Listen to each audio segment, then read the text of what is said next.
Hi there, Taurus. Welcome to your reading. This is Yetta Pearl, and this is your general angel reading for the week of February 14th through 20th of 2022. So, wow, that first deck, those cards just flew out, and we're ready almost immediately. So that's really cool. They're eager to talk to you this time. So, of course, you know, February 14th being, excuse me, I will find that card that just flew way over.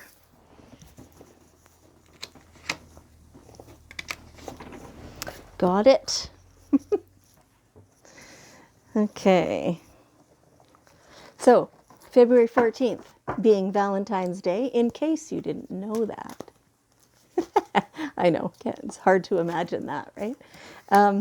And so, you know, we'll just see whether this turns out to be a love reading or not. Most of them have not been so far. So we'll just see. You know, they might touch on it some, but okay. There we go. All right. Sometimes, you know, a jumble of cards comes out, and then they have to show me which card is the one they wanted. All right, so let's just see here. My chair keeps sliding. It's like my wheels are slippery. Okay, so clean energy food. Now, okay, and they're just telling, like they're showing me this in hearts. So I guess, you know, we are talking about love. Maybe not really the same kind what we're used to talking about in terms of Valentine's Day. But so there's, yeah, again, they're showing me a picture of a whole bunch of vegetables cut in heart shapes. Isn't that weird? It's like a bouquet of vegetables in hearts. So yeah, like love your body enough to eat the pure food instead of the you know, processed stuff or fast food or whatever else. Eat lots of vegetables and fruits. They're showing me watermelon in heart shapes. Seriously, eat the fruit, eat the vegetables. It's you know, it's much more suited to our body than, say, you know, fast food burgers or whatever, right? And the water, drink lots of water is what they're saying. So, like, be nice to yourself. Be very loving to yourself is what this looks like, feels like. That's the whole message. That it is a love for yourself when you eat properly. Instead of, you know, the donuts and whatever else that you eat. Same with your family. They're just saying, you know, when you make the choices for other people as to what they will eat, which, you know, usually the mother does that. She'll choose what supper is going to be because she's the cook, right? And the grocery shopper. And so you're making the choices for the other people in the household as well. And so be cautious. Like, make sure that when you're feeding your kids, you're giving them the taste buds that will enjoy the stuff that is also good for them. Okay, it's not that they can't ever have dessert. That's not at all what your angels are saying.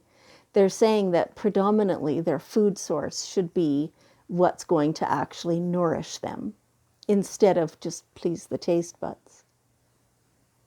They can do both because watermelon's great, right? It's tasty, it's sweet, it's like dessert, but it's also very nourishing for the body. So that's what they want to tell you. Love yourself. Okay. All right. So this is the card that went flying. Do you have a new project on the go? It's time. It's good timing. So, you know, they're kind of saying you don't have to start this now, but it is a good time to start it now. You can get going. You can do groundwork, you know, planning, things like that, and get things solidified in your head so that when you choose to move forward physically with it, that you know what your next step is, right? So they're kind of saying, yeah, take a lot of time to plan. It should truly, it should take longer to plan than to execute, or just as long. And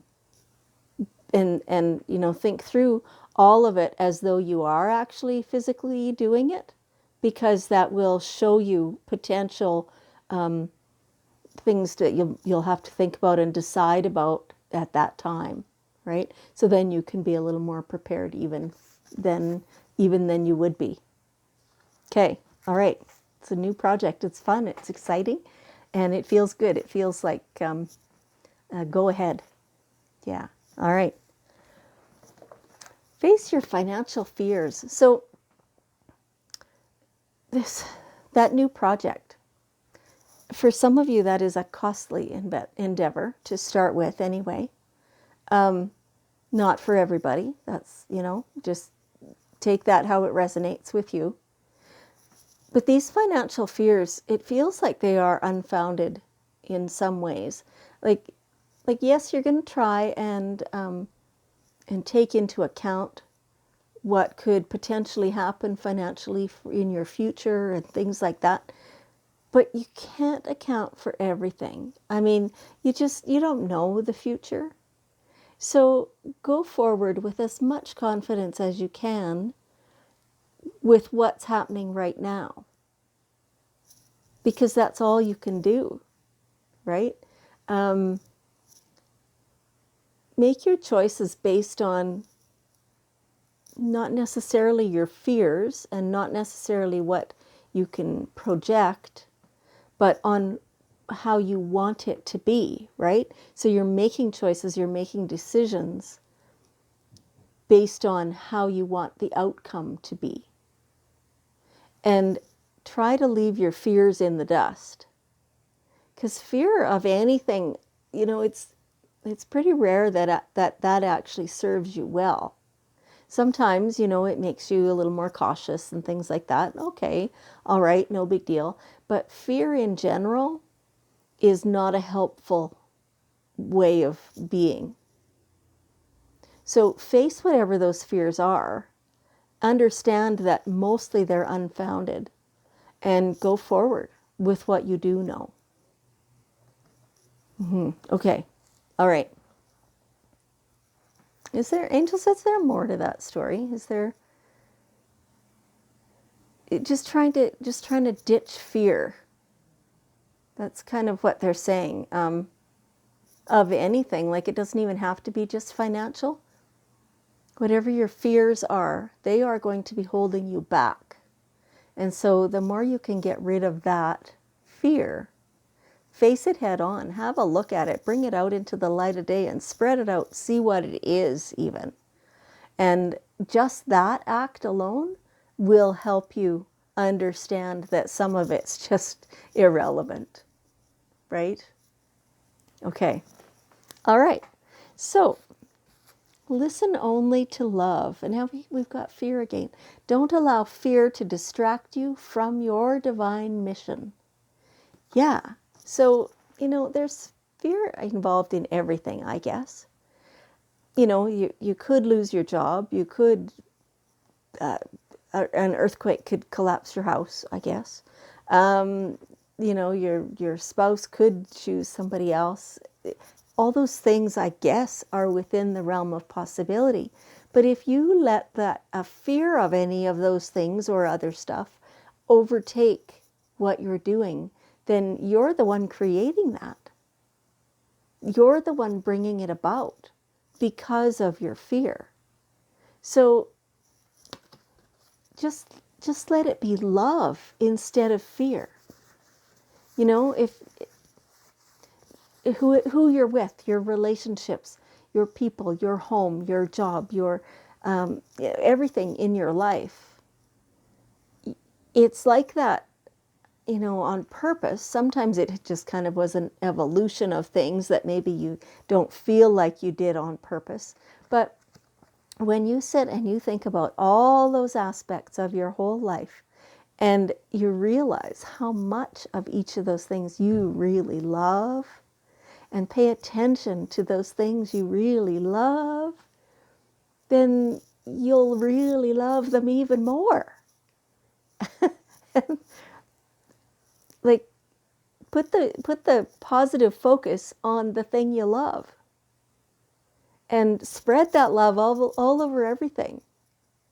And you will find your life is just transformed and is amazing and beautiful, even more than it currently is. And it's pretty awesome. Okay.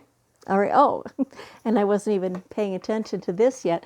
Positivity, faith, and optimism. So same thing, when you're really looking at what's great, and when you're really paying attention to that and savoring it and noticing how much it is great.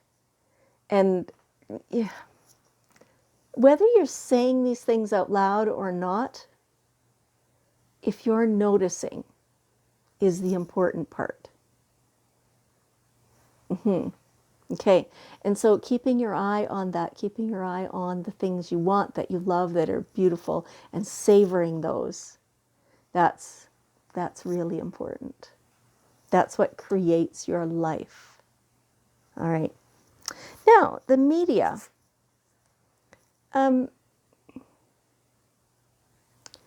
Angels. What is the message around the media? They're saying, be careful. They're saying, be careful of the media. Now, sometimes this means, using the media to your advantage to get your word out there and things like that. But it doesn't feel like that. It could be. Okay, so let's just say, for those of you who are doing any kind of promotion online and things like that, do use it, and the algorithms and things like that. They're pretty complicated, and I know there are people who feel confident, I guess, at deciphering that and using that and being of benefit to you. But many of us, we only know a little bit. And so in that case, it's wise to consult somebody who does know all that stuff and go get their services, right? For the rest of you, and this feels like the broader picture here, the larger group, be careful of the media, because they are spinning things. And like, they're not, the angels, they are not differentiating here between one type of media and any other. They're just saying, in general, media can be skewed to suit any idea. So be cautious, use your discernment to discover what it is that's actual truth. All right, okay. So we have here the daily guidance cards. And let's see, what is the last bit of wisdom that your angels want you to know for this reading for this week? And here, okay, be honest with yourself. Be honest with yourself. So whatever's going on, make sure that you're not lying to yourself about that. This is key. This is your integrity. This is your whole self. This is who you are. And you need to be true to yourself. You need to be totally, scrupulously honest with yourself. Because if you're not, then what is there? Then there is no basis in fact. Okay. All right. Well, Taurus, thank you so much for joining me. I appreciate you, and I love you, and I will see you next week.